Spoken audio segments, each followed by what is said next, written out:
Here is my current read, and I would like to review it today. So I'm almost done with it, but I think I've read enough that I can review it with enough information, like my impression with the book, my very honest impression. I'm trying to change books every week, and I've been reading this book for the whole of last week, so that's why I'm reviewing it. So hello colleagues, welcome to Career and Corporate Hub. Ngadzin and Khodani Hlatshwayo. So this is a platform where we talk all things career growth, corporate growth, or climbing the corporate ladder, anything related to growth, career growth or personal growth. That's what we talk about here. And I've been trying to do book reviews, not even trying. I'm currently reviewing books.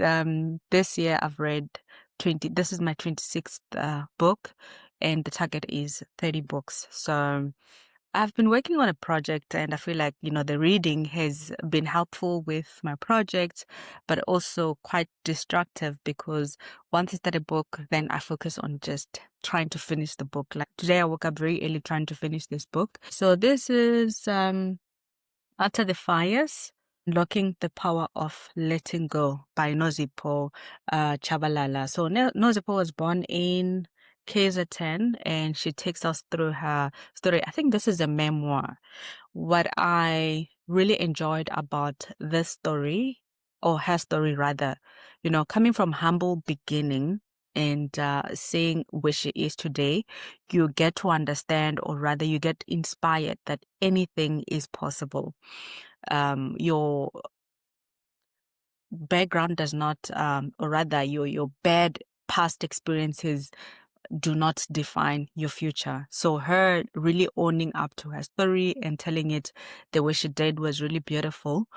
Looking at like she lived during the apartheid era where she was left with like a family which was like living in, I think, in a neighborhood when her parents were fleeing. I hope I'm like really saying this correctly. Like a colored family, and then she had to change her name in a way, like surname and name. She would be called, I think she was called Bridget. I forgot the surname. Andrews? Anderson, that was the surname, yes. I think it was really beautiful how she narrated the story. One thing that I was quite curious to know, Nozi, if you are listening to this video, I really love your book. But one thing that I felt like I want to still know, with a lot of stories that you told about maybe like your parents, your struggles at home, the cultures. For an example, when you spoke about the cutting of the face with a razor, when it happened to your sisters, rather, like the crying. I felt like when you talk about the blood, what they would use the blood for afterward, like that came out of the cutting of the face. I felt like you could have added exactly what happened, like maybe going to your dad to ask, hey, what did the family do with the blood? And for you to say, I don't know exactly what they did with the blood. I felt like you left it in suspense, like you're telling this beautiful cultural story, and then now you become more curious to know, I wonder what really happens with the blood. I would like to know that. I think there's quite a lot of stories that you've told that left us in suspense. I think also when you were talking about your parents' heavy drinking, also you mentioned, like, I don't know what it started. You had a lot of I don't knows in the beginning, and it felt like I was really curious to know if your book was really going to be like leaving all these blanks, like such a very beautiful book. But now the blanks felt like, I want to know more. I want to know more.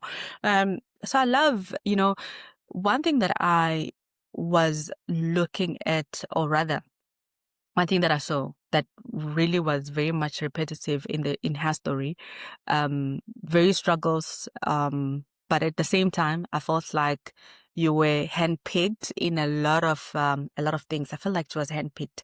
I think of also spoke about this before, that some people are handpicked for growth and some people have to work, or rather not fight very, very hard for them to be recognized. And for her, she was quite lucky enough that she would get into something, then she's recognized for the potential that she has, and then it gets harnessed. Like her going to study in Pretoria, I mean, the way she also got there, I was like, whoo, I was so scared for her. I think she went to stay in Mamelodi, where she had a Vasco. I like that chapter also, but Vasco mattress. I was just, trying to visualize it. You rolling the mattress, I just thinking of like I think we call it a sponge. Yes, where it does not even have the wires.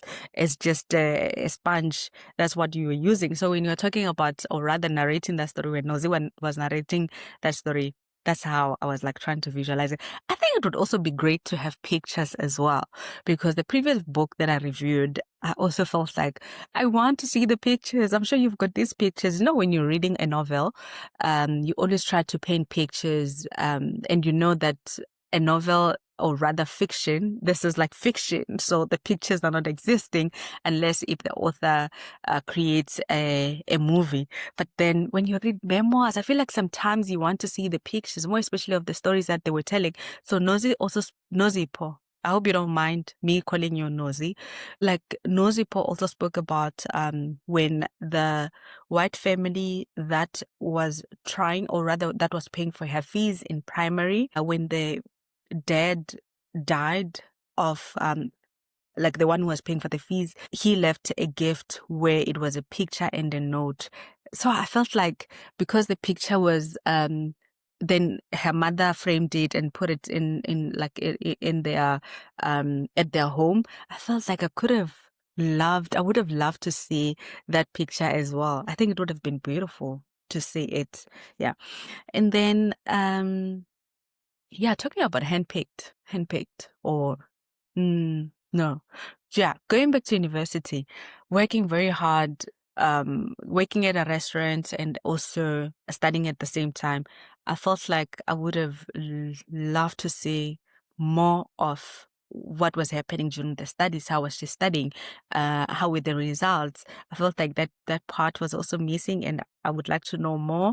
But then she never spoke about what was the outcome, like passing the degree, going into the honors. We get to know of her studying her honors. And then later on, I think that's when she brought back the part of passing, like finishing the degrees, when the parents came to Pretoria with a bus coming from all the way from KZN to Pretoria for her graduation, which was also beautiful. Then when she got into the presidential office, or deputy presidential office, coming across a poster where she didn't actually believe that it was a real poster, that they were really looking for interns. And then she applied for it. Then boom, she was lucky enough then to work for for Phumzile Mlambo Ngcuka, who was then the deputy president. And that story is so beautiful. I love how she, talks about everyone in the office, how they contributed into their growth. And just reading her story, I was looking at her as somebody that is very attentive, very open for growth, and eager to learn, because it felt like everyone was so open to teach her. And if you have those attributes, then somebody is then able to teach you. And it felt like she was that person who was very much teachable. Another story that I love so much was when the deputy president, then when Thabo Mbeki resigned from being the president, and then everyone else, or rather the deputy president resigned, and also other people, ministers, resigned as well. And then she was worried about what does this mean for my career? Where do I go now? And then he ended up, Phumzile Mlambo Ngcuka ended up taking her to run her foundation. And I love the fact that she mentioned that I don't know exactly. I don't have experience in what you want me to run with. That honesty, that also shows the relationship that they have. but I feel like her also, she must be very smart. I would actually like to meet her one day. I mean, the reason why I actually uh, bought this book, I saw it with Refilo. She reviewed it, and then I read like what she's. I mean, I read here at the back. Nozipo Chabalala is the CEO of the Conversation Strategist. She holds a Master's International Studies and Diplomacy from the University of London and a Master's in Development Finance, cum laude, from the Stellenbosch Business University. So this was very inspiring for me to see like a Black woman who is doing quite a lot of work in the media, also giving back to the community, just to understand where she comes from. That's why I literally bought the book, to understand where she comes from. And also when I saw the comment of Dr. Phumzile Mlambo-Ngcuka, the former president of, deputy president of South Africa, I was like, she also has, like this comment from the doctor or the former deputy president. I was like, I'm quite interested to know the story and just to get my fingers onto this book.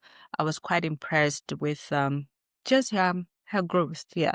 Her moving from resigning from the foundation, going to Tata, working for the group, getting into the role which was not defined. First of all, not having a contract, just her talking to the I think it was the CEO of Tata, saying that, hey, I'm looking for a role in your company. And then he says, hey, you can come and let's see how you can, you can bring up like your ideas, or you can be useful in the company, more like that. And her just growing there. Unfortunately, there were quite a lot of I think the culture was not very conducive, because she spoke a lot about the shouting of there was a manager who was shouting at employees crying all the time. And I was like, oh, one thing that I'm really, really scared of is to be in a non-conducive work environment. I want to be in a very conducive work environment. And when you are in a place like that, it's not good for your mental health. And, protecting your mental health is very, very, very vital. So that part really made me feel sad. And also her talking about not putting a stop to it, not having a contribution to say, no, what you're saying, what you're doing to these people is not correct and stuff, and how it also affected her. I felt like, that was really close to, or rather, that was very relatable. So, yeah, I think this is a great book, honestly. Anyone, I could recommend it to anyone, from somebody that is primary, high school, uh, junior professionals, university, senior professionals, executives, like any level. Literally, this book, I would recommend it to any level, because she shares her story from when she was a baby to, going to the top, and all her adversities. So I felt like, this was really well written. It's more of, if you come from a very bad background, or like disadvantaged background, that is not going to define your future, that your future is not going to be bright, or you won't be successful in life. Because sometimes we look at our lives as, well, nobody from my family has graduated. Nobody from my family has done this, has done that. Therefore, the patterns are going to repeat themselves. So there's no need for me to even push for my career. So for me, reading this book was quite inspiring to say, you own up to your own story. Your story is not going to be the same as the people who have raised you, more especially her being raised by like parents who were really struggling to make ends meet. But one thing which was so beautiful, she is blessed. Like, her parents also getting a government house in a better, than neighborhood. Not so better, but I mean, instead of like living in an in settlement, in settlement neighborhood, then she could move into like a township and stuff. Although there were quite a lot that were happening, kids dying and stuff. But yeah, great, great, great book. So, but yeah, please answer those I don't knows. I would really like to know more about those I don't knows. I hope you answer them in your second book. So thank you so much for writing this book and also just taking us through your journey, your inspiring journey. And I think I didn't finish the part of her being handpicked. So I felt like hard work meets, luck. So for her, she worked very hard, but at the same time, she was quite lucky because she would work hard and then she meets the right people who would then take her to the right positions. And then from her, like going into the presidential um office to work there, and then her going to work for the foundation. Obviously, the foundation exposes her to different people, and I love what the foundation was doing.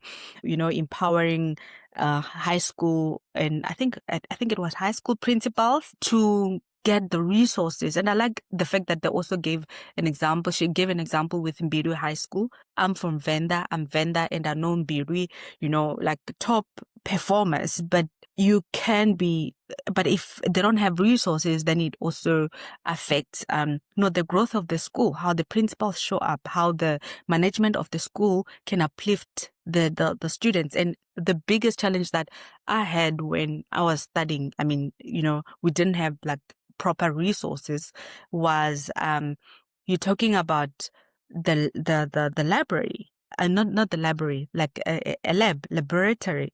You couldn't even relate. You're talking about acid. What is acid? You don't have all those resources, but yet you're competing against, the schools that have got all these resources, and still your school still does, more. And when the government started recognizing those gaps and they close them, it's really, really, really like good. It's great. It's great. Yeah. And it's vital. So yeah, thank you so much for joining in. If you've got a book that you would like me to review, I've listed all the books that I've read this year. And if you want me to review a specific book for you, let me know. I'm gonna go and review it and in detail. I usually put like a small summary of the book. But yeah, if you would like me to review in details in this book, who can I recommend it for? I think that's very important because sometimes, specific books are not talking to us. And this is one thing that also makes people not really continue, like find joy in reading, because they are reading the wrong books. So that's why I usually also mention if this book I'm recommending it to like what type of people. And for this one, for Nozi as well, like people that are running their own businesses, I would also recommend it for them as well. There's quite a lot of nuggets that you can take from her journey. Um, yeah, yeah. So if you have not subscribed, please support my channel for it to grow with you subscribing. So thank you so much for watching. Comment, let's engage. Have you read this book? What stood out for you? What do you think she should include in her next book? Because I think the next book is coming. I mean, when people write like one book, more books come up. And yeah, so bye-bye. Be kind and gentle.